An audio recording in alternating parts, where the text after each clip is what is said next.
तो नमस्कार दोस्तों, आज फिर मैं आप लोगों के सामने एक नई ट्रिक के साथ हूं और आप मेरे साथ शुरू से लास्ट तक बने रहिए।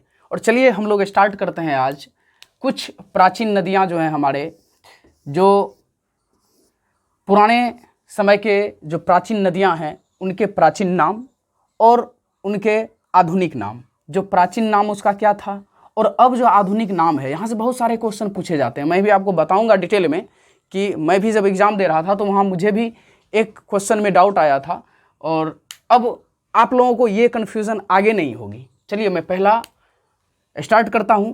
पहली नदी है देवी क्रुब।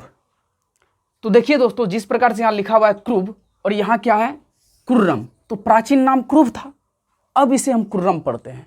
तो यहाँ देखिए, पहला तो क्रुब है और दूसरा कुभा है, तो दोनों नाम देखिए सेम, यही कन्फ्यूजन पैदा करता है। एक तो क्रुब एक कुभा।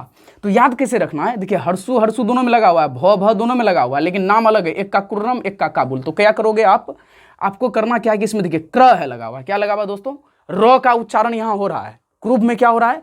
र का उच्चारण हो रहा है, जबकि कुर्रम में भी र का उच्चारण हो रहा है। यानी क्रुब जब भी रहेगा तो र से याद रखना कि कुर्रम ही इसका आंसर होगा, जबकि कुभा जब रहेगा लिखा हुआ तो काबुल ही इसका आंसर होगा। ये हमेशा ध्यान में रखना। बस यही है कि क्रुब का कुर्रम और कुभा का काबुल। उसके बाद ऑप्शन में आएंगे, आप टिक कर लोगे, कोई दिक्कत नहीं होगी।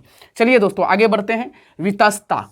तो देखिए वितस्ता झेलम, वितस्ता पुराना नाम है और झेलम उसका नया नाम है। और वितस्ता देखिए, वितस्ता से आप याद रखो कि विवस्ता है।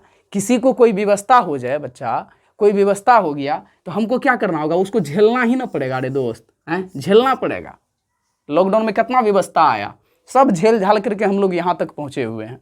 तो चलिए दोस्तों, वही देखिए वितस्ता का इसलिए क्या नाम है? झेलम, वितस्ता नदी और अभी आधुनिक नाम झेलम नदी। चलिए चौथा पे चलते हैं। आस्किनी, क्या नाम है दोस्तों? आस्किनी और चिनाब। देखो आस्किनी, अब हुआ क्या? लॉकडाउन लगा। देखो कितना बढ़िया हमने ट्रिक बनाया। लॉकडाउन लगा, कोरोना आया, किसके कारण? चीन के कारण। किसके कारण दोस्त? चीन के कारण।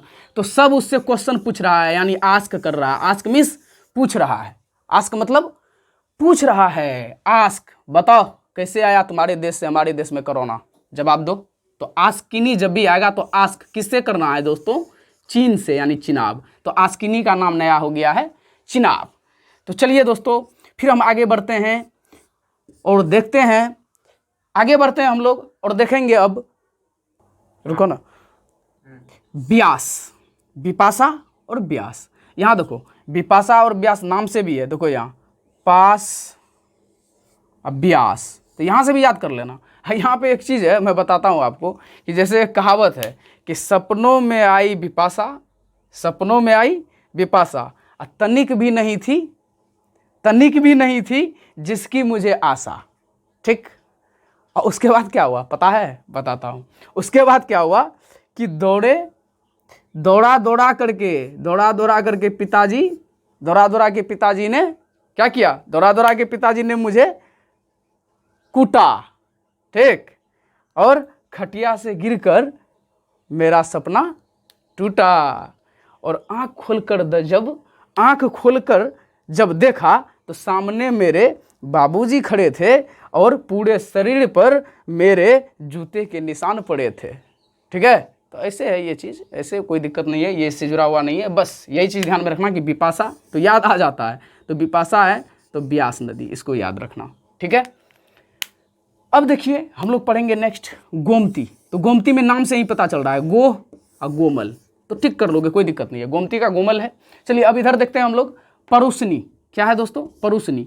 अब एक चीज़ बताओ, ये तो बहुत इंपॉर्टेंट है बबुआ, क्योंकि याद रखना यहाँ यही परुसनी नदी है जहाँ पे आप पढ़े होंगे कि ऋग्वेद में एक मंडल है, 7वां मंडल। उस 7वां मंडल में क्या हुआ कि युद्ध हुआ था। ठीक है, जिसको दशराग युद्ध के नाम से जानते हैं हम लोग, राजा पोरस और दशराग युद्ध के नाम से हम लोग जानते हैं। वो युद्ध इसी नदी के तट पर हुआ था। तो वहाँ बुक में आपको लूसेंट में मिलेगा परुसनी नदी लिखा हुआ मिलेगा आपको। अब बट ये है, अब नाम क्या हो गया इसका? रावी नदी। तो ये याद रखना कि परुसनी का नाम क्या हो गया? रावी। तो अब ऐसे याद रखो ना कि पुरुष का तो ऐसे होता है स्त्री, पुरुष का क्या होता है? स्त्री। लेकिन हम याद क्या करेंगे? पुरुष का होता है परुसनी। क्या होता है? पुरुषनी। अब पुरुषनी रवि से हो गया रावी। तो नाम है लड़की का, परुसनी कर दिए तो लड़की का नाम होगा रावी। ठीक है। तो रावी नदी मान लो कोई लड़की का नाम है, तो चलो एक ये भी है। अब देखो यहाँ सतुद्री, क्या लिखा हुआ बच्चा, सतुद्री। तो सतुद्री में देखो सत, इधर से भी सतलज। तो ये सब नाम देखो इंपॉर्टेंट उतना है, बट उस तरह से भी इंपॉर्टेंट नहीं है कि आप इसको बहुत ज़्यादा रटोगे तो याद होगा। इसको थोड़ा सा वर्ड से कोलरेट करके तुम याद रख सकते हो। अब चलते हैं यहाँ नाम सदा नीरा।